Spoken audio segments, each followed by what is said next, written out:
É verdade, até porque quando falamos toda esta questão do digital, há que falar também da segurança e olhando para tudo o que tem sucedido em todo o mundo e também em Portugal, temos sido alvo de ciberataques. Por isso é precisamente este o tema, cibersegurança e soberania digital.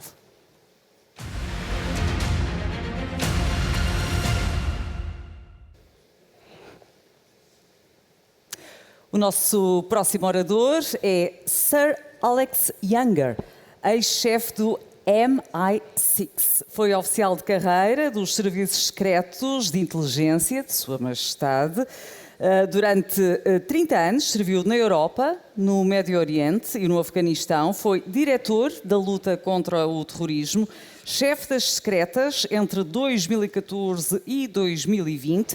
Em 2019, o seu contrato foi prorrogado durante as negociações do Brexit, em nome da estabilidade, e tornou-se assim no chefe mais antigo do MI6 em 50 anos. Vamos ouvir Sir Alex Younger. Hello, Alex. Thank you so much for joining us today. It's a pleasure to have you here. So thank you for inviting me to the conference today. I'm sorry I can't be with you for real. It sounds like you're going to have a fascinating conversation. You might ask what someone like me has to add to that conversation. I think there are a number of contributions I can make, but the most important is to convince you that you are not just discussing technology. When it comes particularly to cyber threats, it's not computers that are attacking you, it's not computers that are defending you, it's people, and people who live in the real world. It's the human dimension that matters, I think, above all. And of course, I come from a human intelligence organization. But the threats and the opportunities lie at the meeting of people and machines. And I urge you to think about it in those terms. What are the drivers of digital sovereignty in today's world, and which are the main threats? Well, thank you. I think this is a really important question because the world we had, which was essentially completely interconnected, is now disconnecting. And we need to accept that this is a new reality. Individuals are demanding more control over their own data. States driven by legal jurisdictions like the European Union increasingly are putting privacy at the heart of everything they do for reasons I understand and support, and that will require data to be separated and curated in a different way. But the most important trend I want to highlight is the ideological divergence that is taking place. The idea that China would become more like the West as it got richer, which I think we all shared, has proven not to be true. And instead they are intent on decoupling and building a separate infrastructure. Politically, ideologically, of course, but also in the technical space. We can expect them to work to dominate the key emerging technologies of the future as a matter of national security, and they've said this, as a matter of dealing with the productivity problems of an aging population. They've said this, but also, of course, because the political system requires control, not just of data, but of information, and has to be behind what we call the Great Firewall. And I think essentially we will see the world dividing into different technospheres as a result. And our firms and our clients will increasingly face difficult choices as they try and operate in both systems. And this, of course, is a threat to everybody's business model, but it's one that we have to confront. How do you think governments should approach the issues concerning cybersecurity from a geopolitical perspective? This is another really good question because, of course, the two are connected. I very sadly forecast increasing degree of geopolitical tension in our world, and the horrific consequences of Russia's invasion of the Ukraine are, of course, just one but very vivid example of what is going on.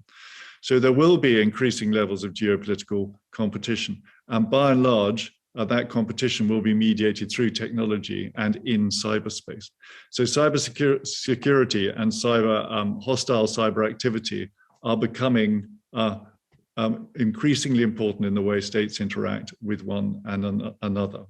What can governments do? Well, I'd highlight three aspects. First of all, we need to work together to try and create some framework, some legal framework that essentially provides rules of the road. Now, I am not optimistic this can be done at a global level. There is no consensus about this. But certainly within our value system, I think that's an important step for us to take. We need to work together to attribute attacks. So when we receive malicious cyber activity, we need to react. We need to do it together. So we must achieve unanimity on the origins of these attacks, much more accurately and quickly than we do now. We need to work to build up the resilience of our domestic infrastructure. There's no point in having amazing cyber capabilities if you are vulnerable to attack. And by and large, I think Western societies in particular remain with significant vulnerabilities, and government has a job to do to build up the resilience that we need. But my final point is that we must not introduce moral hazard. Government cannot do this all for themselves or for us. Actually, we all have a responsibility to boost the resilience of our systems.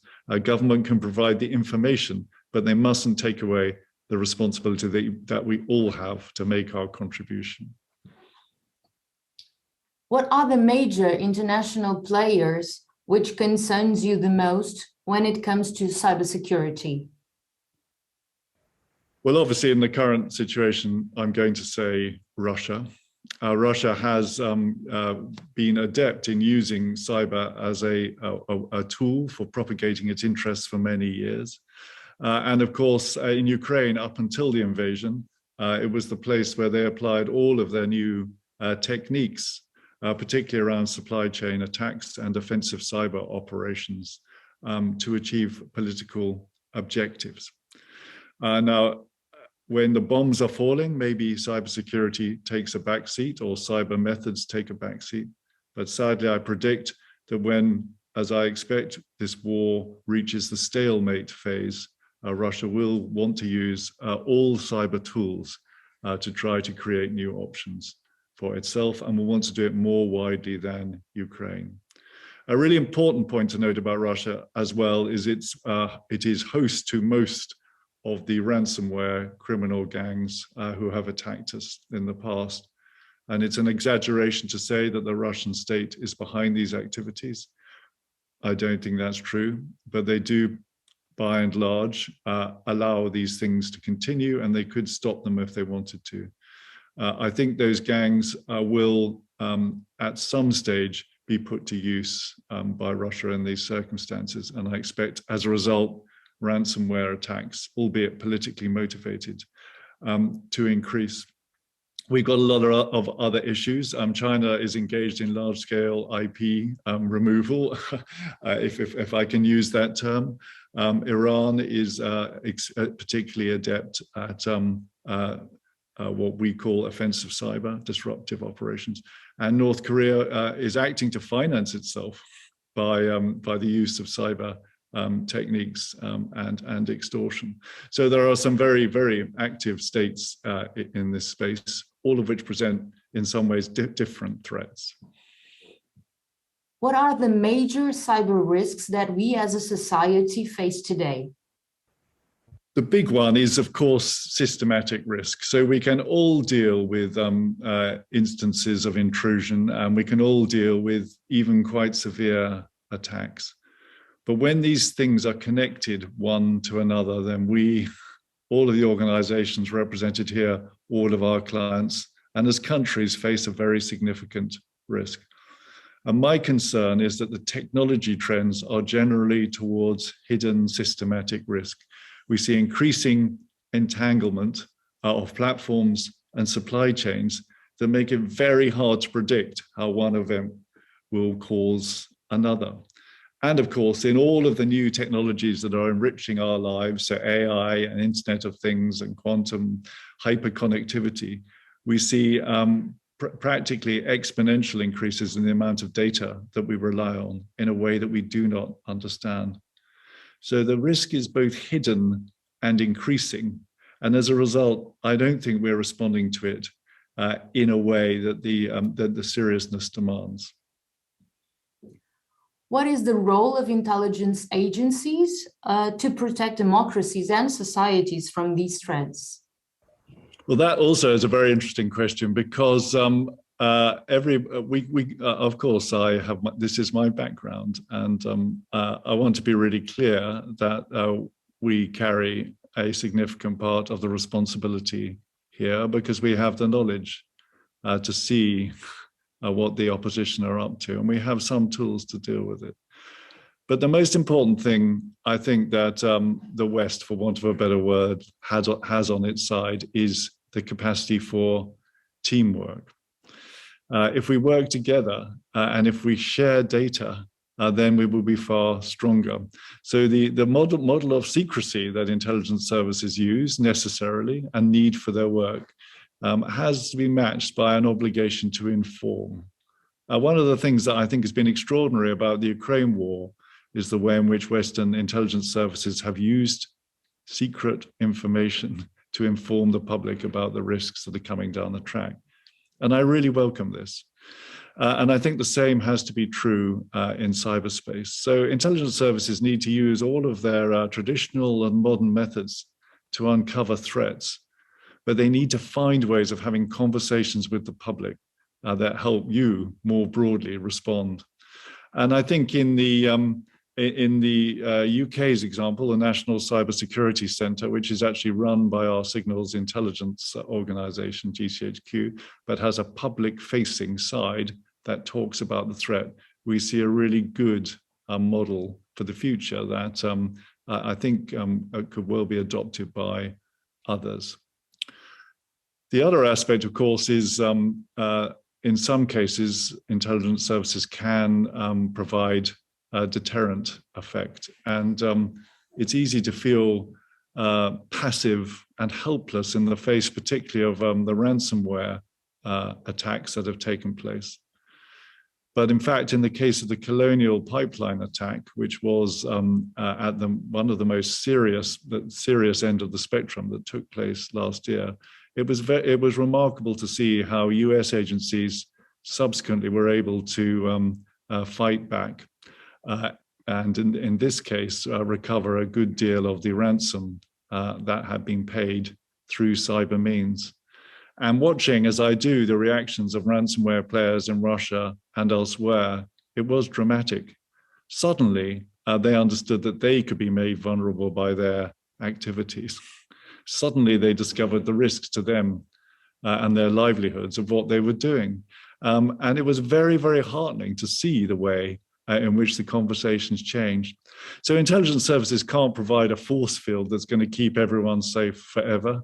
They need to cooperate with the public to make this real, but sometimes they can take action to make the attackers realize that they can't have it all their own way.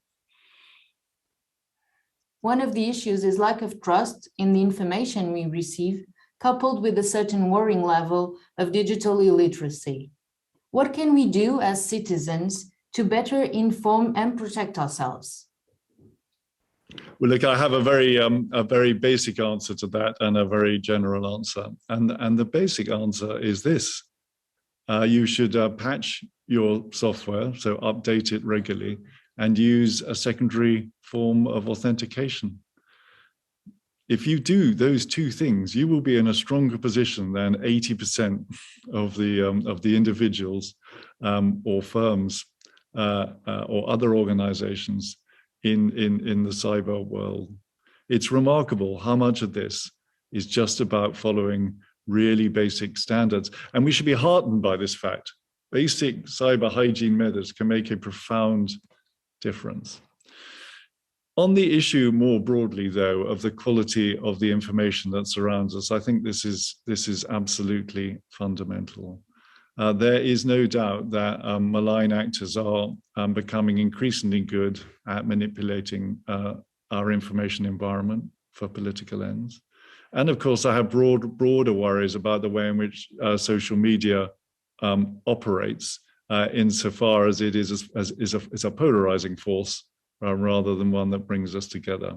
These are huge issues. I know you're going to talk about them more during your conference, but we as democracies can't go around asking the government to tell us what's true and what's not. It's about us.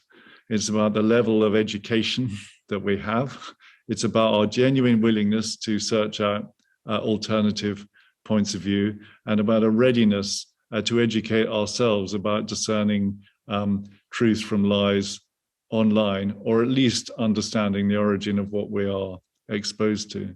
And I think that's kind of the most important point that I have to make today. We need to recognize that the internet is being used in different ways for different political purposes, including geopolitical purposes, and that we need to be literate and understand that and take individual responsibility for navigating our way through it.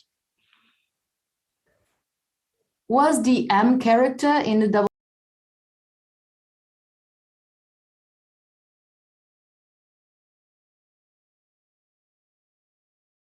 007 film inspired by you or any situation you have experienced?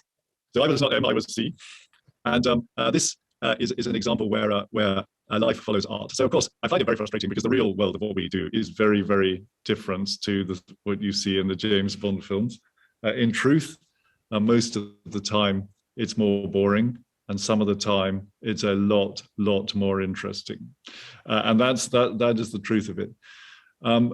Of course, the way in which the fictional spies work is a bit frustrating because it doesn't always put us in a good light and it sends a misleading impression.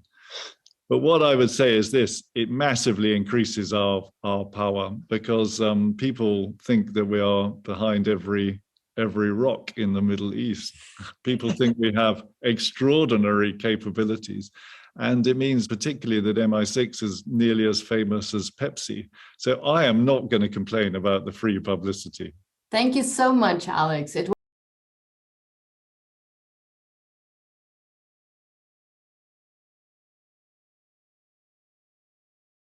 was a privilege to have you here today with us. A entrevista de Sir Alex Younger, ex-chefe do MI6, e agora entramos no debate sobre esta questão que assume extrema relevância, principalmente neste mundo tão perigoso que agora vivemos. Tenho comigo o Pedro Barbosa, responsável pela Cyberwatch e CEO da Multicert, unidades de cibersegurança do grupo CIBS. E por videochamada temos também António Gameiro Marques, diretor-geral do Gabinete Nacional de Segurança, sendo por inerência Autoridade Nacional de Segurança. Olá aos dois, bom dia, bem-vindos. E vou começar por si, António Gameiro Marques. Acabámos de ouvir este ex-chefe do MI6 e há aqui algumas questões que gostaria de lhe colocar, tendo em conta o paralelo que até podemos fazer em relação a Portugal. Ele disse relativamente aos serviços de inteligência algo que é curioso, que nem sempre sucede nas nossas polícias. É que ele diz que há necessidade de haver uma interação com o público porque os serviços de inteligência necessitam, principalmente nesta matéria, do público. E tem que haver um rosto que explique às pessoas o que está a acontecer. Da sua opinião, depois de termos sofrido um ciberataque, nomeadamente numa grande empresa de telecomunicações como a Vodafone, ainda já se sabe aquilo que se deveria saber em relação ao que se passou? Bom dia, espero que me estejam a ouvir bem. Estamos, sim, senhora. Ótimo.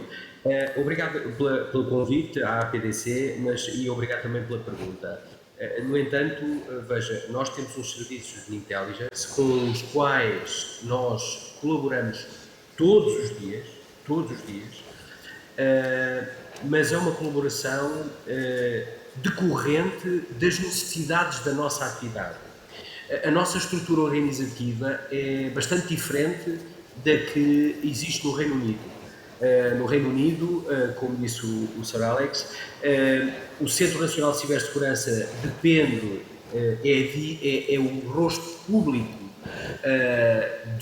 da Signals Intelligence, a famosa GCHQ, onde foi quebrada a máquina Enigma durante a Segunda Guerra Mundial. Estrutura essa que está inserida no Ministério dos Negócios Estrangeiros. que é de facto uma organização única, pelo menos nos países que nós conhecemos.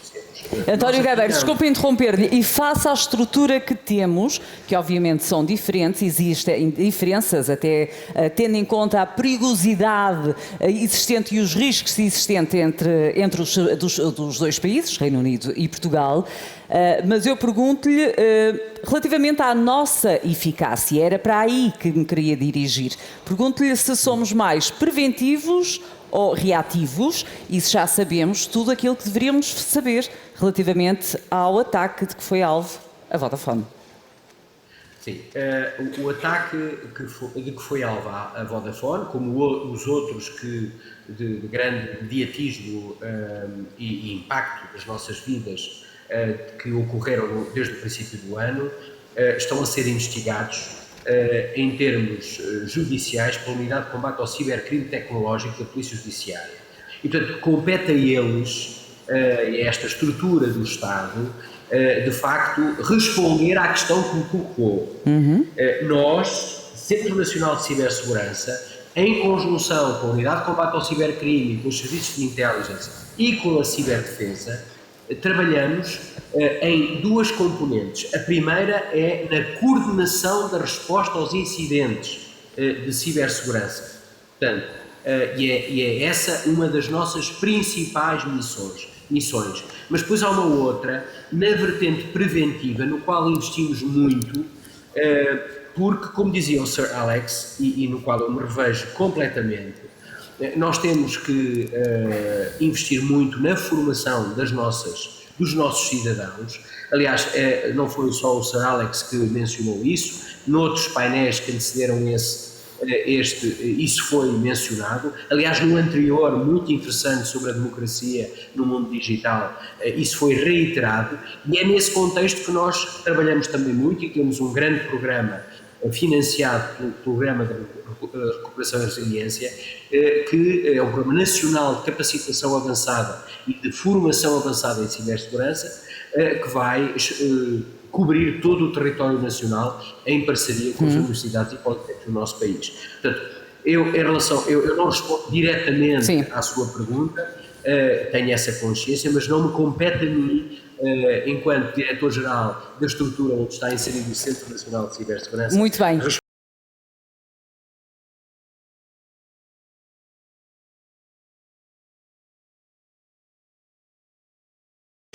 Muito bem, e muito rapidamente, consegue-me responder? Disse que coordenam as respostas, portanto, desde o momento em que sabe que uma empresa está a ser alvo de um ciberataque, a resposta, no caso da Vodafone, por exemplo, foi rápida? E peço uma resposta rápida também. A resposta foi, face ao número de clientes que eles têm, nós consideramos que foi uma resposta exemplar, incluindo no processo de comunicação com as pessoas. Foi exemplar.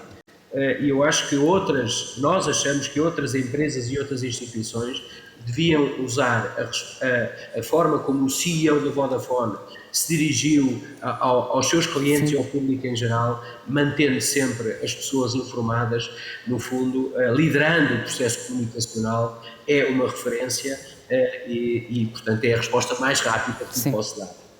Pedro Barbosa, relativamente não só ao que o António Gameiro acabou de dizer, mas também em relação ao que disse o ex-chefe do MI6, estamos com a guerra na Ucrânia, depois de uma pandemia em que as pessoas ficaram muito mais sensibilizadas para este mundo digital e também muitas delas com mais tempo, até para mais brincadeiras, digamos. Há um risco maior com aquilo que estamos a correr, não só por brincadeiras, mas para coisas mais sérias. Bom dia a todos. Eu diria que sim, e aliás, também como aqui já foi referido nos outros painéis, nós vivemos num mundo de cada vez maior transformação. Portanto, acabamos agora 2 anos super especiais, em que provocaram aqui uma mudança de paradigma nas organizações em todo o mundo. Portanto, as organizações tiveram muito rapidamente e em tempo recorde de se adaptar para manterem as suas operações e os seus negócios a funcionar e, obviamente, não puderam olhar para todas as perspectivas desse negócio e, certamente, a segurança não acompanhou da mesma forma toda esta mudança que existiu nas organizações.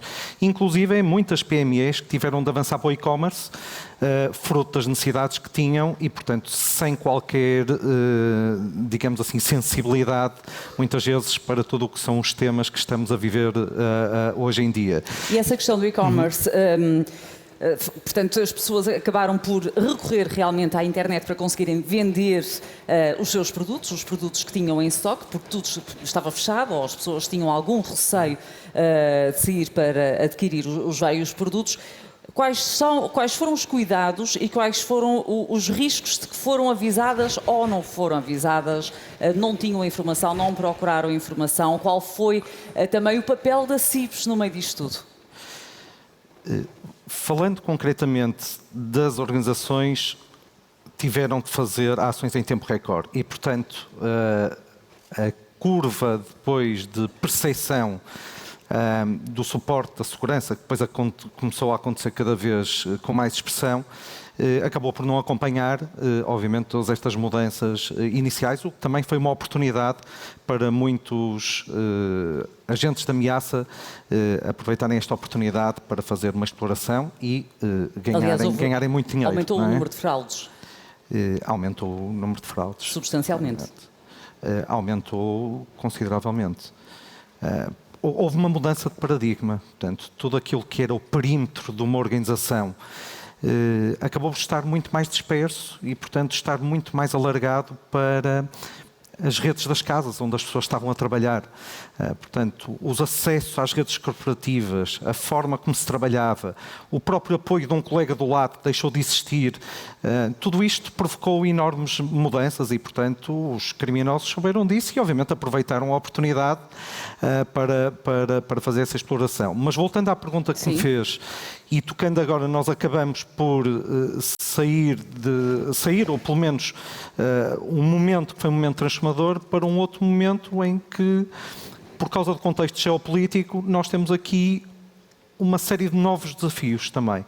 E como o Sir Alex transmitiu, portanto, a guerra da Ucrânia, nós acabamos por não ser tão perceptível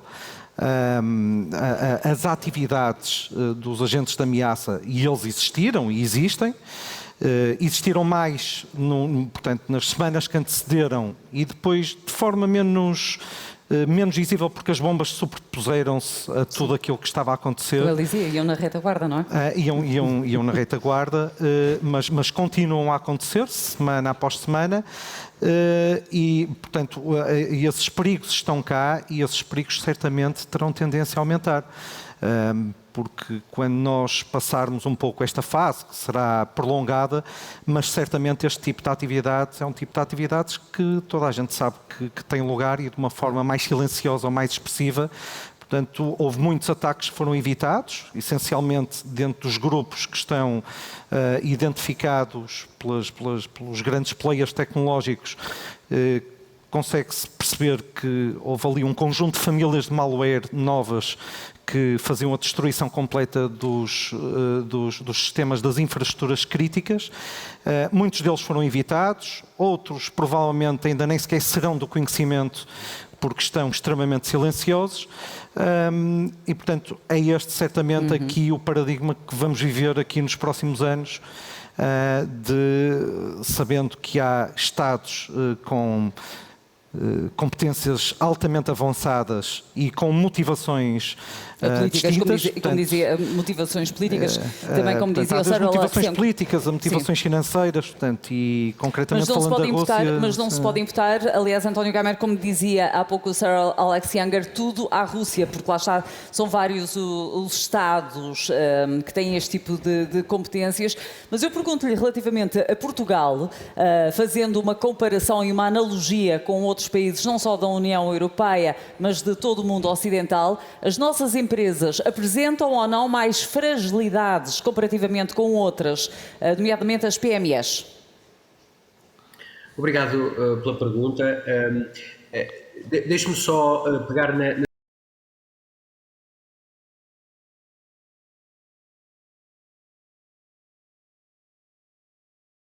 a sua pergunta ao Pedro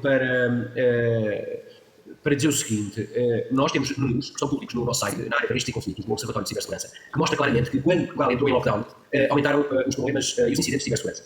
Inclusive, no último quadrimestre do ano passado e no primeiro quadrimestre deste ano, já temos números em que a fraude feita, enfim, nós na nossa terminologia, fraude significa um conjunto de incidentes que são catalogados segundo fraude, foi o tipo de incidente que mais aumentou. Relativamente à sua pergunta, nós distinguiríamos o grupo de empresas em dois clusters. Umas que estão claramente bem preparadas, e uma delas já falámos hoje aqui durante a nossa conversa, e o que nós temos verificado é que mesmo o que é que as empresas entre a boa preparação e a má preparação, o que distingue é que num caso de ataque as primeiras conseguem recuperar num tempo finito e não perdem informação. As outras não conseguem recuperar totalmente e perdem informação para sempre. Sobretudo quando não acautelaram que essa informação ou a informação pertinente para a organização e para o negócio estava resguardada em processos analógicos ou em processos digitais completamente fora do domínio que foi atacado. E isso verifica-se, isso é já uma lição que se começa a aprender e que consegue extrair-se da sucessão de ataques que Portugal teve desde o princípio deste ano. E, portanto,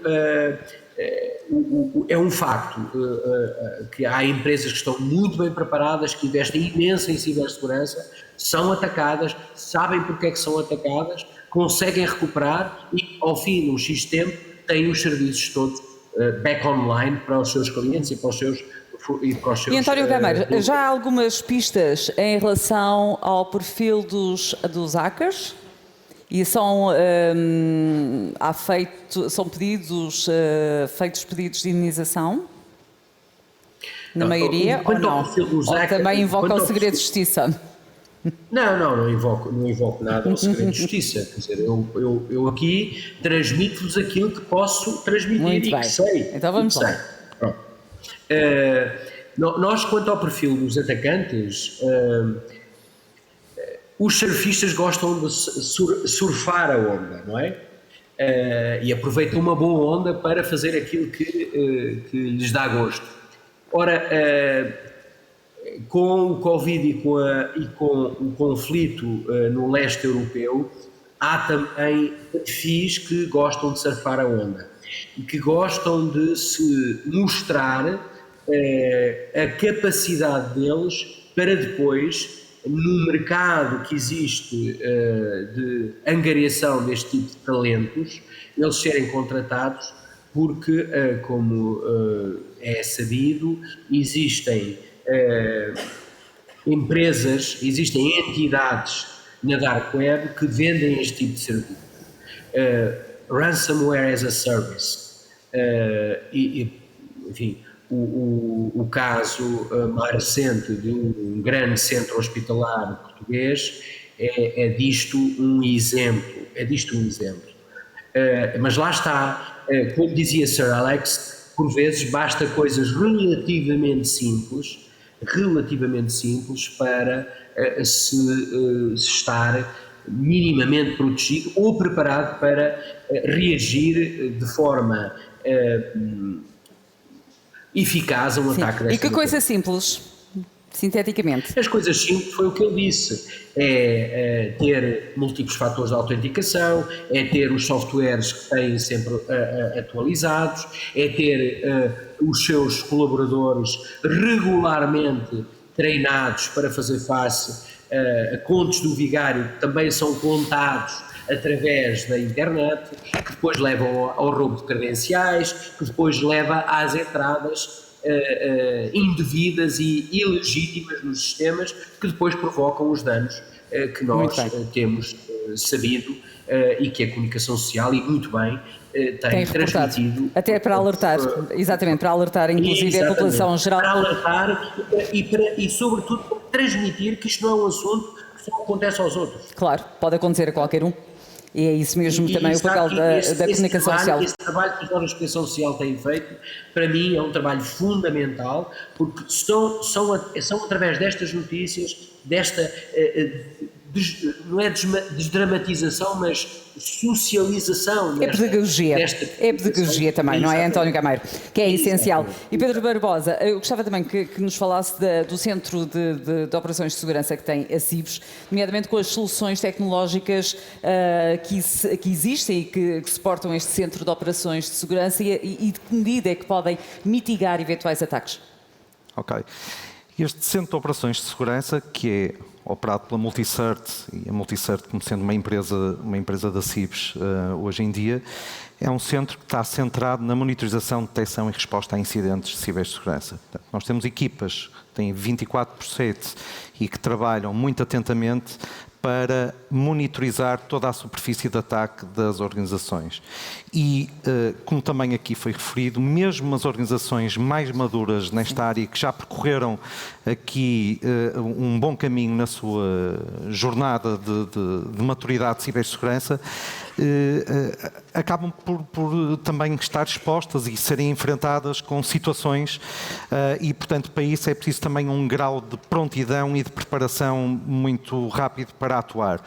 E nós somos mais especializados, portanto, aqui na monitorização, detecção e resposta numa lógica 24/7, porque todos estes agentes que falamos operam nas melhores alturas para conseguir ter o máximo de ganhos nas suas organizações. Portanto, é um centro nacional e é um centro que está com uma missão muito bem definida de proteger ao máximo as organizações, desde infraestruturas críticas até organizações em geral. Muito bem.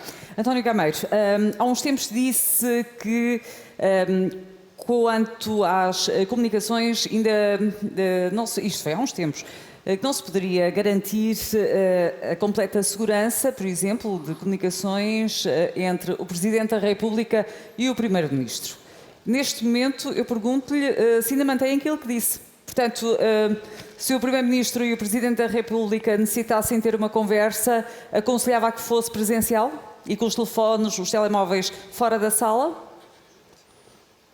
Sim, isso foi numa entrevista que dei ao Diário Notícias e à TSF, antes de umas eleições no fim do ano passado. Mas já passou algum tempo, houve alguns ataques, por isso eu volto à pergunta.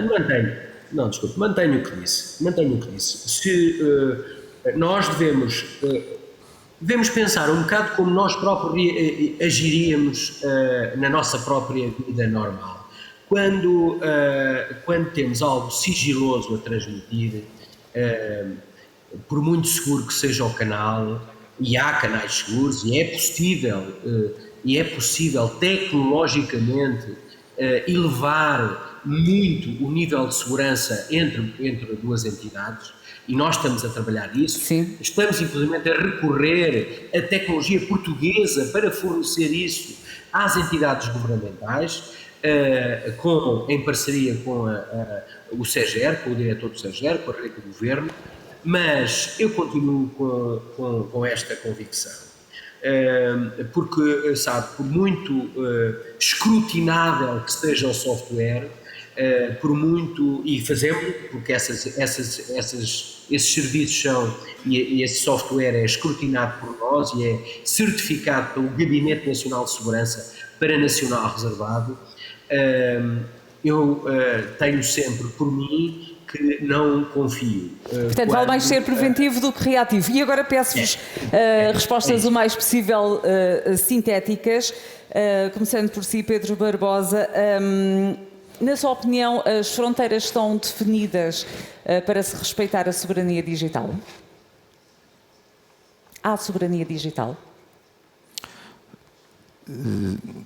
Temos um longo caminho a percorrer. e eu acho que as fronteiras não estão muito bem definidas, mas como vimos, e isto ultrapassa claramente as questões relacionadas com cibersegurança, mas há um grande caminho e a Europa terá certamente um grande caminho a percorrer aqui, como vimos em painéis anteriores. O nosso dia-a-dia está inundado de sistemas e por onde proliferam os nossos dados que são tudo menos europeus. E, portanto, acho que aqui temos um longo caminho a percorrer, acho que há ações concretas a decorrer e, enfim, com um grau e um foco bastante grande neste momento, mas claramente houve aqui até alguns painéis em que nós conseguimos ver de forma expressiva nos números que há muito a fazer. temos António Gameiro, a mesma pergunta. A Europa, e se calhar vai chocar algumas das pessoas que me estão a ouvir, eu considero que a Europa não tem soberania digital. Está a trabalhar para reganhar alguma soberania digital através da regulação, através da certificação de produtos e serviços em cibersegurança, exigindo que, mesmo que seja produzido o bem ou o serviço fora da Europa, ele cumpra requisitos de certificação e só a partir daí é que pode ser comercializado dentro da Europa. Mas veja, por exemplo, questões de cloud. A Europa não tem um cloud provider próprio. Se for às estatísticas de cloud providers europeus, o primeiro aparece para aí em 10º lugar e é uma empresa alemã.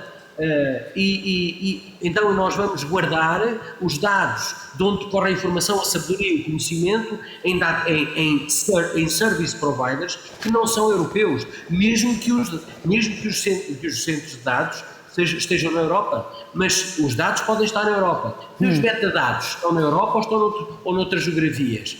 E, portanto, porquê é que o projeto Gaia X não levanta voo? António Gameiro, estamos mesmo na reta final, falou em metadados. Sim.